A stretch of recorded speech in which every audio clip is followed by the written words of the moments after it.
Mungkin belum banyak di antara kita yang tahu bahwa Novel Baswedan dan Anies Baswedan adalah cucu dari seorang pahlawan nasional, yaitu Abdurrahman Baswedan. Beliau adalah tokoh pers, menteri, pejuang kemerdekaan, mubaligh, ketua Partai Arab Indonesia, anggota BPUPKI, dan terlibat aktif dalam penyusunan Undang-Undang Dasar 1945. Beliau termasuk dalam tim delegasi Indonesia yang dipimpin oleh Kiai Haji Agus Salim dalam rangka mencari dukungan diplomatik dari negara-negara Liga Arab tahun 1947. Salah satu jasa terbesar beliau tentu saja ketika ditugaskan oleh Kiai Haji Agus Salim untuk pulang seorang diri ke Indonesia, menyelamatkan dokumen maha penting, yaitu dokumen pengakuan kedaulatan Indonesia dari Mesir, agar bisa diantarkan langsung pada Presiden Soekarno di Yogyakarta, karena Indonesia pada saat itu kembali dalam kuasa Belanda. Kiai Haji Agus Salim pada waktu itu belum bisa kembali karena harus meneruskan perjuangan diplomasi untuk mendapatkan pengakuan kedaulatan Indonesia dari negara Arab lainnya. Perlu kita semua ketahui bahwa upaya delegasi Indonesia datang ke Mesir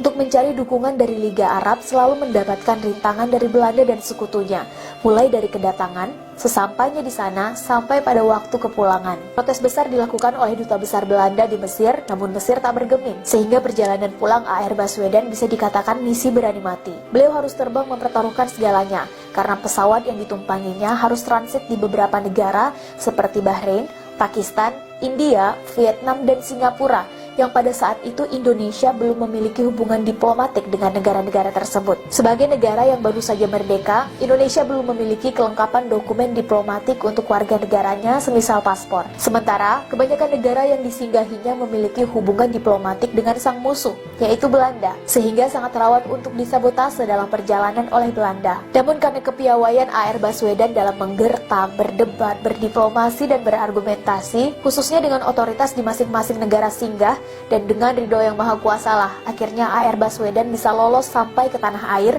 walau harus terkatung-katung beberapa hari di Singapura karena kehabisan uang. Untunglah beliau ditolong oleh dua orang dermawan muslim, yaitu Ibrahim Assegaf dan Ali Talib Yamani, sehingga bisa membeli tiket pesawat pulang ke tanah air. Ketika akhirnya dokumen maha penting itu sampai ke tangan Bung Karno di Yogyakarta, Bung Karno girang bukan kepalang, karena dokumen itu membuat Indonesia sah secara de jure menjadi negara merdeka dan berdaulat. Bung Karno terheran-heran memikirkan bagaimana bisa AR Baswedan melewati tiap pos pemeriksaan Belanda di tiap wilayah dan negara yang dilewatinya. Bung Karno bertanya, "Bagaimana? Kok bisa begitu, Saudara Baswedan?"